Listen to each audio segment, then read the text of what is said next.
আসসালামু আলাইকুম ওরহমতুল্লাহি ওবারাকাতু। আশা করছি সকলেই ভালো আছেন। আজকে আমি উপস্থাপন করব নৈতিক শিক্ষা দেওয়ার জন্য কার্যকরী একটি গল্প।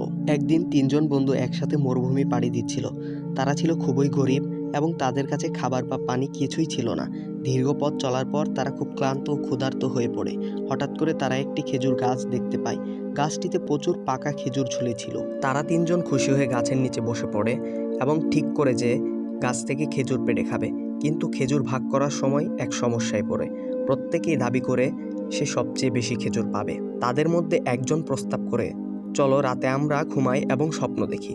যার স্বপ্ন সবচেয়ে ভালো ও শিক্ষণীয় হবে সে খেজুরের বেশি অংশ পাবে। বাকি দুইজন এতে রাজি হয়।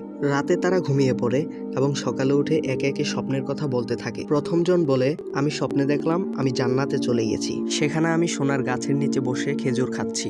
আমার জন্য অনেক নিয়ামত ছিল। দ্বিতীয়জন বলে, আমি স্বপ্নে দেখলাম আমি খুব ধনী হয়েছি। আমার অনেক সম্পদ আর খাদ্য ছিল। আমি সেখান থেকে গরিবদের সাহায্য করছিলাম। তৃতীয়জন ধীরে ধীরে বলল, আমি স্বপ্নে দেখলাম তোমরা দুইজন জান্নাতে চলে গেছো এবং ধনী হয়ে গেছো, কিন্তু আমি এখনো এই দুনিয়াতেই আছি। তাই আমি রাতে উঠে গাছ থেকে সব খেজুর পেড়ে খেয়ে নিয়েছি। এ কথা শুনে অন্য দুইজন হতবাক হয়ে গেল। তারা গাছের দিকে তাকিয়ে দেখে গাছটি খালি। তখন তৃতীয়জন হাসি মুখে বলল, দেখো, কাজের সময় স্বপ্নে মগ্ন হলে বাস্তব সুযোগ হাতছাড়া হয়। তাই আমাদের উচিত সবসময় বাস্তবতায় মনোযোগী থাকা। গল্পের শিক্ষা: কাজের সময় অলসতা বা ভবিষ্যতের স্বপ্নে বিভোর না হয়ে বর্তমানকে কাজে লাগানো উচিত। ইসলামে পরিশ্রমের গুরুত্ব বারবার উল্লেখ করা হয়েছে। আল্লাহ তাআলা আমাদের পরিশ্রম এবং দৃঢ় বিশ্বাসের মাধ্যমে সাফল্যের পথে পরিচালিত করেন। গল্পটি বানোয়াট হলেও এটি একটি শিক্ষণীয় কাহিনী। ইসলামিক শিক্ষায় এই ধরনের গল্প বা উদাহরণ প্রায়ই ব্যবহৃত হয় মানুষের চরিত্র গঠন এবং নৈতিকতা শেখানোর জন্য। মূলত এইসব গল্প কুরআন এবং হাদিসের শিক্ষার আলোকে তৈরি হয়, যাতে সহজ ভাষায় কোনো গুরুত্বপূর্ণ বার্তা বা নীতি মানুষের কাছে পৌঁছে যায়।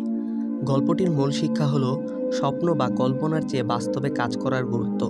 এটি ইসলামের শিক্ষার সঙ্গে সামঞ্জস্যপূর্ণ, কারণ আল্লাহ আমাদের পরিশ্রম করতে এবং ফলাফলের জন্য তার উপর ভরসা রাখতে উৎসাহিত করেছেন। তাহলে এটি ঐতিহাসিক সত্য ঘটনা না হলেও নৈতিক শিক্ষা দেওয়ার জন্য গল্পটি কার্যকর। ধন্যবাদ সকলকে। আল্লাহ হাফেজ।